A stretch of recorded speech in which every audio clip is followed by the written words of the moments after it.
Fresh off a rousing season-opening win over Morgan State, Ohio welcomed Wisconsin to the Convo. To start the duel at the 125-pound class, Ryan Meek faced the number 9 ranked wrestler, Nicolas Rivera.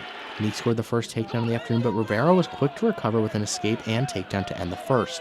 Meek would give up an escape, but got a takedown again in the second before Rivera flexed his muscles and ultimately got an 11-6 victory with some third-period heroics. Another highly ranked wrestler for Wisconsin took the mats at the 133-pound class as number 4 Zan Fugit took on Connor Lambers. Fugit was utterly dominant from the opening whistle as he got Lambers into some very poor positions en route to a 15-2 major decision. Abe Hermes was next to step onto the mat for the Bobcats as Carson Exford opposed him from the Badgers.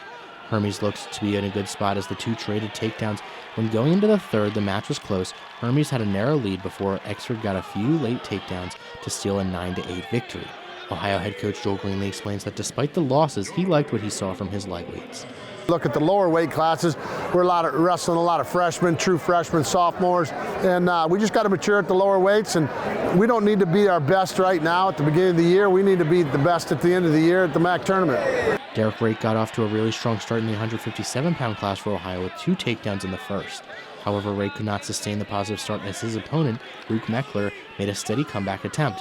Meckler would get a late takedown for an 11-7 victory that was sealed by a stalling call on Rake. The 174-pound class kicked off a stretch of really strong wrestlers for Ohio.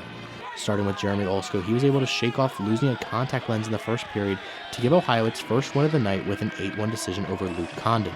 Sal Perrine would follow and was just as dominant against Cale Anderson.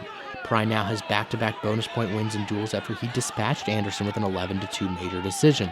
The redshirt senior is coming off an injury that ended his year last season before it even started, so these 2 wins are big positives for him. Following Perrine, Zane Lehman also made his second start back from injury, and like Perrine, he is still unbeaten this year after defeating the number 30 ranked wrestler in the country, Wyatt Ingham. Lehman simply silenced anything that Ingham wanted to do, and he got the 7-0 decision. The final score might have been 27-10 in favor of Wisconsin, but Greenlee understands that there are a number of positives that come with facing a Big Ten opponent. I think this is what wrestling's all about. I mean, you know, Big Ten wrestling's probably the gold standard as far as wrestling go, and we talk about being tough, and we talk about hand fighting hard, and we talk about being in great shape and all those things. Well, yeah, you know, those guys are pretty goddamn good at it, and maybe we need to step it up a little bit. Ohio will be back in action at the Mountaineer Invitational hosted by App State next Sunday starting at 10 a.m. For Bobcat Showcase, I'm Marc Goldstein.